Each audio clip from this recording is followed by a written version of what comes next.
Well, I'd like to thank ICEJ for having me here. Almost 20 years ago, I was living in Jerusalem. This was at the tail end of the Second Intifada, and I would come to the Jerusalem March, and never in a million years would I have thought that in 20 years I'd be on this stage. So, Jürgen, thank you so much for everything, and for your guys' team is amazing. When I looked over the speaker list, many of the names and people on this list are people that have been theological and spiritual heroes of mine. And so I owe a deep debt of gratitude to many people in this room. When I received my prompt this week, I must admit I was somewhat at a loss when I got the topic. And what I mean is this: if you're sitting in this room and you've come here to Israel in the midst of wartime, what can I tell you about anti-Semitism that you don't already know? I write in my book that anti-Semitism is like a train that always arrives on time. It is the invisible spiritual war breaking out into the visible realm. It is the unceasing work of the devil and all the lesser gods who try to make the true God a liar. And far too often, men go along with this demonic impulse. Modern anti-Semitism is like a chameleon. Whatever hate you have in your heart, the Jew can fit into that heart-shaped hole. The Jew is a capitalist to the communist, a communist to the fascist, a socialist to the capitalist, a virus to the racist, a colonial settler to the liberal, a globalist to the nationalist, a Christ killer to the Christian, a land stealer to the Arab, always and forever at the center of all conspiracy. Never mind that these are all wildly contradictory pictures. They are useful to those who need a scapegoat. So in hopes of narrowing down such a vast topic, I want to evaluate anti-Semitism through three lenses: the church, the new media landscape, and Gen Z. The focus in each one of these areas is going to be on Gen Z. Now, I want to start with the church. In my view, this is always where we should look first. We should never be surprised at cultural darkness. Darkness is the default. As Jesus warned in Matthew 5, the blame for darkness lies in the church's inability to reflect God's light, in our inability to preserve the culture. In March of this year, the Cultural Research Center produced a study on confessing Christians in America and their willingness to act as salt and light in the earth. Essentially, they were looking to see how well is a biblical worldview holding up in culture. I probably don't need to tell you this, but the results were abysmal. The study ranked 8 different categories of Christian life, things like the Bible, truth, morals, God, creation, lifestyle, behavior. What they discovered is that biblical alignment is strikingly low across all worldview categories, and the drop-off is cataclysmic in America's youngest generations. With biblical perspectives in 6 of the 8 essential worldview categories not coming above 5%. Overall, the weakest areas where biblical alignment was found in the areas of marriage, abortion, sanctity of life, and moral behaviors and relationships. In other words, the easiest things. So what does this mean for me if I'm concerned about Israel? If I can't get someone to acknowledge moral absolutes regarding abortion, do you think I'm going to be able to convince them about just war theory in Gaza or Iran? If I can't get someone to accept a biblical anthropology or a cosmology, do you think I'm going to have success convincing them about the God who works through history in regards to the Jewish people in Israel? If I can't get someone to accept the idea that nations and land are God-inspired ideas and good creations, do you think I'm ever going to be able to convince them that the modern state of Israel is a good idea? In other words, we are losing the cultural conversation long before we get to the issue of Zionism. I want to offer one other strategic observation by the Cultural Research Center. They view the greatest way to close this cultural gap is by fixing the failings of our spiritual leaders, particularly pastors, professors, parents, and theologians. Now, what failures, you might ask? Well, it's not that the church is not full of bodies or the seminary is full of students. Podcasts, books, media, they're all being produced at the highest rate on record. But none of it has any teeth. The majority of this content does not address an orthodox biblical worldview. The issue is that we are afraid to offend. We have no true north. We are afraid to influence in opposition to the culture. It is not culturally advantageous to stand for truth. I frequently hear from pastors that they are afraid to talk about Israel. It offers no cultural benefit to wade into this controversy. So what does Jesus say about the salt? He says that if it loses its ability to preserve and flavor, then it will be thrown out and trampled upon. And trampled upon. Is it any surprise that we're being trampled upon on certain issues right now? A final observation as it relates to Gen Z is that there has been a resurgence of interest in church history and in older liturgical and apostolic traditions. The reason for this is that much of the world feels like it's crumbling. So when sands are shifting and the winds are whipping, people look for things that feel ancient and stable. What are the institutions that have stood the test of time? Gen Z is not concerned about the latest fads or trends. They want a true spiritual inheritance. They want rootedness. Now, this offers both opportunities and challenges for us. The challenges as it relates to Zionism and the Jewish people is that the historical church has often been blind to God's ongoing work with the Jewish people. So naturally, when Gen Z looks into the past, what they find on this issue is not always pleasant. Yet to communicate with Gen Z effectively, we have to be willing to engage with church history and find ways to tell our side of the story on this issue.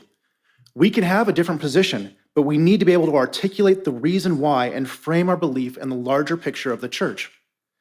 In our current climate, it would be catastrophic to not take this challenge seriously.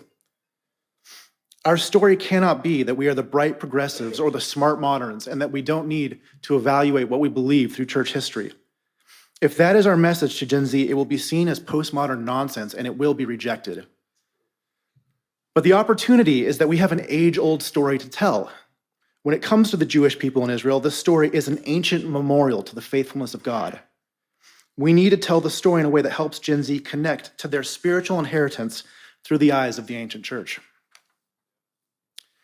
Now let's talk about the new media landscape. Back in 2009, we launched these events called Palestinian Human Rights Week. We would go on to colleges, Berkeley, MIT, Toronto University, really wonderful places, and debate who was really at fault for the Palestinian suffering. Back then, the opposition was always on the political left. Every conversation about Israel was always related to the understandable concern for the Palestinians and who was responsible for this suffering. But moral clarity regarding America and Israel's role in the world was never a question back then. This reality has drastically shifted over the last 3 years. I'm sure that many in this room, like myself, have been astonished at how quickly the winds have changed. Depending on the day, the news brings us a never-ending stream of some new horror and atrocity that we should lay at the feet of the Jews in Israel. We are seeing both medieval and modern forms of anti-Semitism daily trotted out for our viewing pleasure.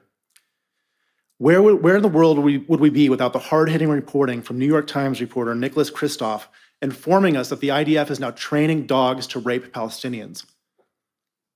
This shocking and baseless new fantasy brought by the New York Times, continuing in their hard-worked effort to only bring us the news fit to print. If you are on the political right, Israel has become the major issue that is dividing America and many other nations. These apex media figures are using this to divide all these nations, and this has been very disorienting and distressing for many on the right. Now, this new form of attack against Israel and the Jews is in the accusation of outsized political influence and global conspiracy. And it turns out that there are more than enough hucksters and grifters that eat this up. So on the left, we have the medieval variety of anti-Semitism with blood libel and subhuman statements regularly made about the Jews. And on the right, we now have political and conspiratorial juggernaut that is forming, and culture is being crushed on both sides. In Arthur Cohen's book, Warrant for Genocide, he notes the need for something he calls the cosmic conspiracy, to really animate a society in a genocidal way. I love that term, cosmic conspiracy.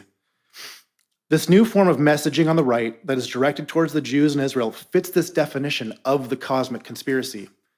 It is the grand unifying theme for all the evil in the world. The banks, the sexual perversions, the world governments, AIPAC, Mossad, the Jews have their greedy little paws in everything. So this lie goes. Don't bother presenting facts or evidence. When has reality ever gotten in the way of a good conspiracy? Now, the data bears this out. In a recent survey by the Yale Youth Poll, the nation's largest survey of young adults, 55% of respondents between the ages of 18 and 22 agreed that America should end its slavish surrender to Israel, its wars, and its demand for foreign aid. Additionally, just 24% of young Americans think that Israel should exist as a Jewish state. That's cataclysmic for the future. The right has become deeply soaked in this cosmic conspiracy perspective. This perspective is like an intellectual parasite that eats its host from inside out. The obsession with the Jews is a brain rot, and this does not bode well for the West. As Jordan Peterson notes, the Jews are the canary in the coal mine. As go the Jews, so goes your society. I would point to France, Britain, and Canada as examples for anyone willing to open their eyes. Now, much of this perspective is artificially boosted as well. The insufferable left-wing darling, Hassan Piker, if you guys are not familiar with him, consider yourselves fortunate, recently said what everyone already knows, that most of these organizations have funding from China, Qatar, and Russia. The same can be said for money flowing in on the right. I know firsthand that many of these quote-unquote Christian podcasters who are violently anti-Israel are receiving foreign funding. So what we are watching is not organic, but the damage it is doing is very real. But we already know what the future will be for those who choose to antagonize the people that God has chosen to tie his name to. All these voices have done is ensure that their names will be blotted out from the historical record. As Rabbi Lichtenstein poetically said, he said this 100 years ago, 1,000-fold of active evil forces have joined themselves to the destroying elements of time to make a complete end of the Jewish race. Malice, error, simplicity, and envy have all raged to uproot Israel from among the nations. And God did not keep silent. He did not keep still. For all of these raging enemies of God were destroyed by the streams of time because mere earthly might or sword has no power over the spirit. So whenever Gen Z tries to tell me about a Jewish conspiracy to rule the world, I tell them that I already believe that a Jewish king rules the world, and of his kingdom there will be no end.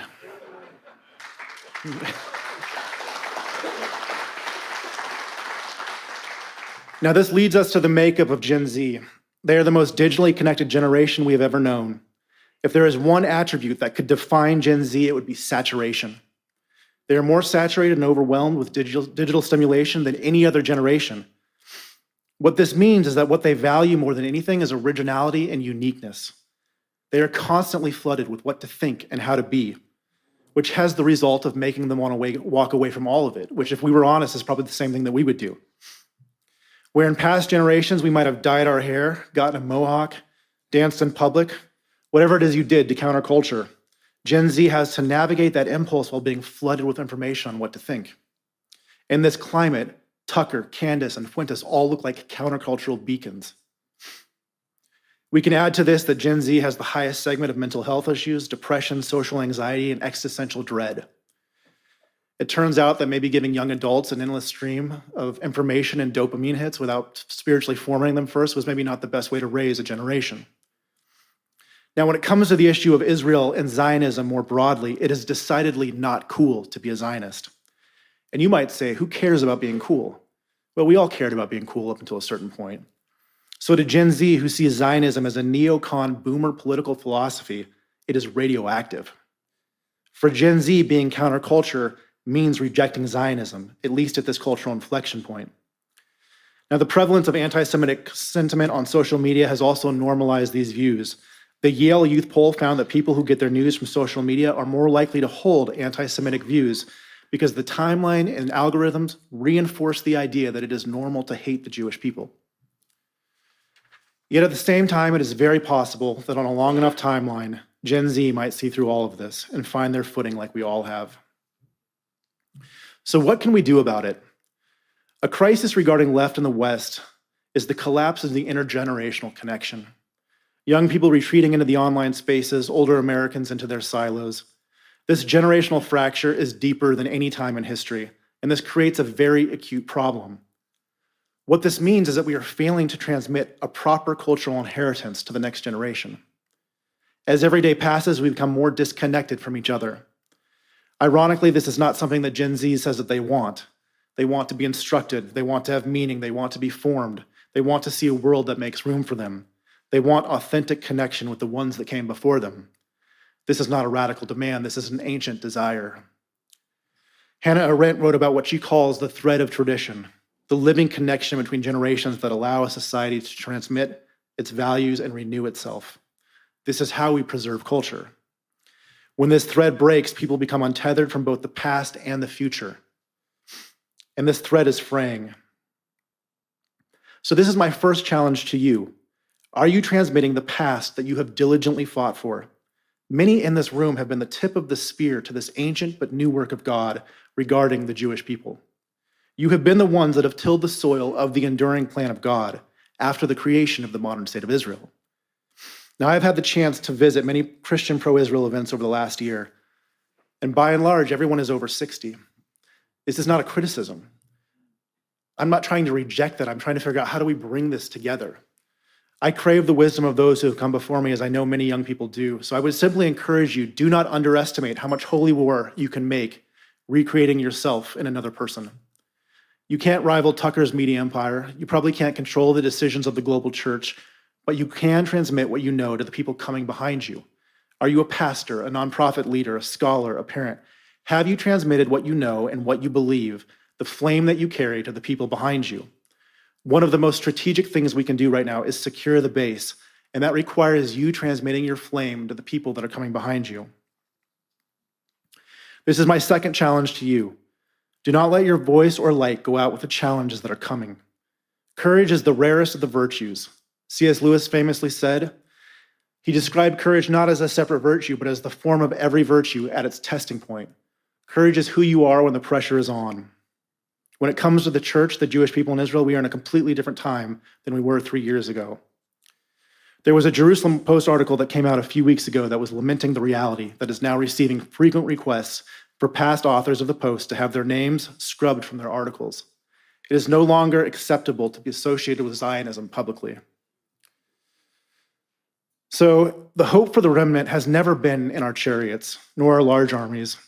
When David went out to Goliath, it wasn't Saul's army or his armor that protected David. For those with the right perspective, this is an exciting moment, a moment where we get to be tested, a moment where we get to stand against giants. There is honor in being given such a moment. All great warriors yearn for days like these. How fortunate are we that we can be manning the wall at such an important time in God's story. So I leave you with this. Hazak, hazak, venetzia zak. Be strong, and may we be strengthened.